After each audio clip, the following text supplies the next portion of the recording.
तो क्या नायब सिंह सैनी के एक फैसले ने एनडीए का खेल बिगाड़ दिया है? क्या एनडीए के सहयोगी दल अब भारतीय जनता पार्टी से खुद को किनारा करते हुए नजर आएंगे? आपको बता दें कि मुख्यमंत्री पद की शपथ लेने के बाद नायब सिंह सैनी ने अपने पहले ही बैठक में आरक्षण को लेकर एक बड़ा फैसला लिया। सुप्रीम कोर्ट का हाल ही में फैसला आया था कि कोटे में कोटा यानी एससी और एसटी वर्ग में भी क्रीमी लेयर का प्रावधान किया जाएगा और इस फैसले के खिलाफत एनडीए के कई दल करते हुए नजर आए थे और मुख्य रूप से चिराग पासवान ने खुले तौर पर भारत बंद का समर्थन किया था। हाल ही में चिराग पासवान ने एक बयान दिया था कि जरूरत पड़ी अगर आरक्षण और संविधान से खिलवाड़ होगा तो मैं मंत्री पद को लात मार दूंगा, मैं किसी भी गठबंधन में रहूं मैं मंत्री पद को लात मार दूंगा, मेरे लिए पद कोई मायने नहीं रखता। लेकिन इसके बावजूद नायब सिंह सैनी ने यह फैसला किया है कि एससी और एसटी में क्रीमी लेयर का प्रावधान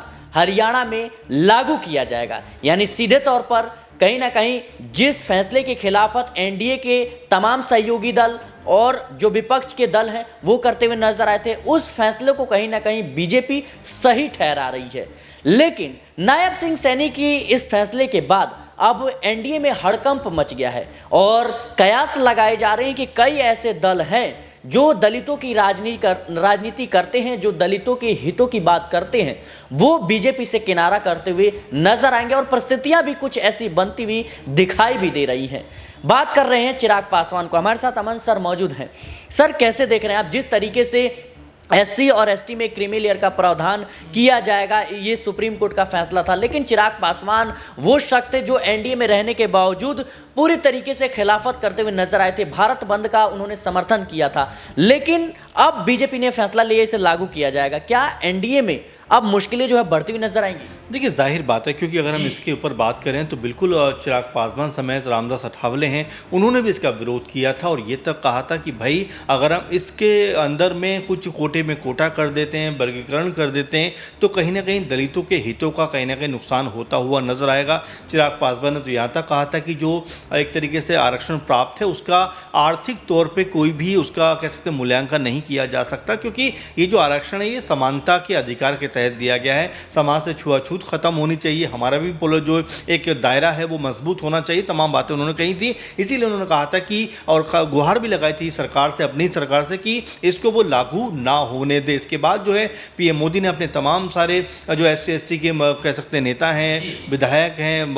जो सांसद हैं, उनको बुलाया, उनसे काफ़ी देर तक पूछताछ भी की, मालूमात की और तमाम तरह से इसके ऊपर एक मन बनाया कि इसको वो लागू नहीं होने देंगे। अब यहाँ से एक कहानी खत्म होती हुई नजर आई थी, लेकिन अब जिस तरह से हरियाणा के अंदर एक बार फिर से बीजेपी सरकार सत्ता में आती है, नायब सिंह सैनी दोबारा मुख्यमंत्री बन जाते हैं और अपनी पहली ही बैठक में जो कैबिनेट बैठक होती है उस बैठक में फैसला करते हैं कि हरियाणा के अंदर वो जो कोर्ट ने आदेश जारी किया था आरक्षण को लेकर वो लागू करने का फैसला करते हैं। जो उनकी जो बात थी वो ये कहते हुए नजर आया कि भाई 36 जातियाँ ऐसी हैं जिनको आरक्षण का लाभ नहीं मिल रहा है, बाकायदा उनका नाम दिए गए, उनको जो है दो कह सकते हैं आरक्षण का जो 20% आरक्षण है दलितों के लिए उसको दो भागों में बांट सकते हैं, 10% इनके लिए और 10% उनके लिए जिनको अब तक लाभ मिलता रहा है, और जिनको कम लाभ मिला है उनको भी 10% का पूरा लाभ मिले। तो इस मुद्दे को लेकर अब तमाम तरह के जो विपक्षी लोग हैं हो सकता है उनकी नाराज़गी निकलकर सामने आ जाए कि भाई अगर हरियाणा में बीजेपी ऐसा कर रही है तो महाराष्ट्र में भी कर सकती है, झारखंड में भी कर सकती है। झारखंड में आप देखिए लगभग 28 जो सीटें हैं वो आदिवासी बहुल क्षेत्र की सीटें हैं और उसमें 26 सीटें कांग्रेस पार्टी के और जेएमएम गठबंधन जीता हुआ है। तो यहाँ पर अगर बीजेपी इस तरह का फैसला करती है तो यहाँ भी उसका असर पड़ता हुआ नजर आएगा। महाराष्ट्र की बात करें तो रामदास अठावले लगातार इस बात को लेकर पहले भी नाराज रहे, मुखर रहे काफ़ी। अब अगर ये फैसला हरियाणा में होता है तो क्या इसके ऊपर वो महाराष्ट्र में कोई बड़ा सवाल उठाते हुए नजर आएंगे और क्या इस कह सकते हैं फैसले का असर महाराष्ट्र में भी होता हुआ नजर आएगा? तो तमाम बातें जो लगातार इस पूरे के पूरे माहौल के खिलाफ जा रही हैं। चिराग पासवान की बात करें तो चिराग पासवान ने तो डे 1 से ही लगातार इसका विरोध किया है। हालांकि मांझी ने यह कहा था कि ये होना चाहिए क्योंकि जिन वर्गों को एक तरीके से लाभ नहीं मिल रहा उन तक ये लाभ पहुंचे। लेकिन अब जिस तरह से उन्होंने अपनी इमामगंज सीट से अपनी बहू को कह सकते हैं कि टिकट दिया है उपचुनाव में, उसके बाद अरुण भारती जो एलजेपीआर के सांसद भी हैं और चिराग पासवान के बहनोई भी हैं, वो ये बात कह रहे हैं कि मांझी ने जिस तरह से आरक्षण में वर्गीकरण को एक तरीके से वो कह सकते हैं कि समर्थन किया था, उसके हिसाब से अब उनको भी किसी कह सकते हैं ऐसे वर्ग को आरक्षण जो सीट देनी चाहिए थी जिसको आरक्षण का लाभ अभी तक नहीं मिला, तो यहाँ पर आपस में तनातनी का माहौल ही बनता हुआ नजर आ रहा है। तो इस मुद्दे की जो आंच है अब वो कई जगह पर जाती हुई नजर आएगी और यहाँ पर बीजेपी जो है वो अपनी मुश्किलें बढ़ाती हुई दिखाई पड़ रही है। सर, बहुत ही महत्वपूर्ण बात आपने कही कि जीतन राम मांझी ने जिस तरीके से चिराग पासवान की खिलाफत की थी और कहीं ना कहीं दोनों ही नेताओं के बीच लगातार आरोप प्रत्यारोप का सिलसिला जो है लंबे समय तक चला गया इस फैसले को लेकर के, लेकिन नायब सिंह सैनी ने जो ये फैसला लिया है क्या अपने ही पैर पर कुल्हाड़ी मारने जैसा है? क्योंकि इस वक्त देखा जाए तो भारतीय जनता पार्टी केंद्र में अपने दम पर सरकार नहीं बना पाई है और एनडीए के तमाम जो सहयोगी दल हैं उनको कहीं ना कहीं उन्हीं के सहारे सरकार बनी है और बिहार में भी यही परिस्थितियां हैं। तो नायब सिंह सैनी ने बड़ी गलती कर दिया और क्या चिराग पासवान के मन में ये डर बैठ गया है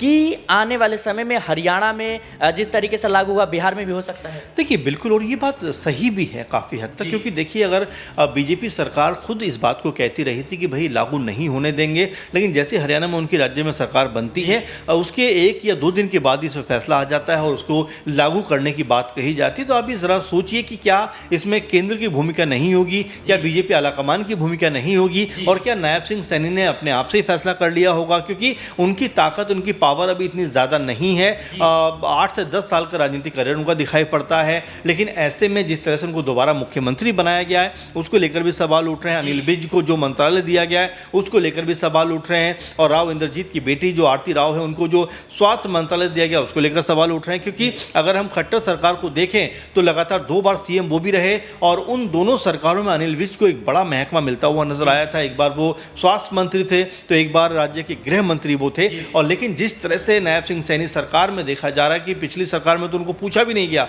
इस बार जब पूछा गया तो ऊर्जा मंत्रालय देकर कहीं ना कहीं आगे को बढ़ा दिया गया है। यानी जो एक महत्वपूर्ण जिम्मेदारी होनी चाहिए वो उनको नहीं दी गई। गृह मंत्रालय खुद नायब सिंह ने अपने पास रख लिया, वित्त मंत्रालय अपने पास रखा, यानी 12 महकमे खुद नायब सिंह सैनी के पास हैं। तो आप समझ सकते हैं यहाँ पर अनिल विज की जो स्थिति है उसको कमजोर किया गया है। तो ऐसे में नायब सिंह सैनी के सहारे बीजेपी ये संदेश देना चाहती है कि भाई अगर ये हरियाणा में लागू हुआ है तो जहाँ जहाँ पे बीजेपी सरकार होगी वहाँ पर हम इसको लागू करवाएंगे। तो कई तरह की चीज़ें जो निकल कर सामने आएंगी और जाहिर बात है कि यहाँ पर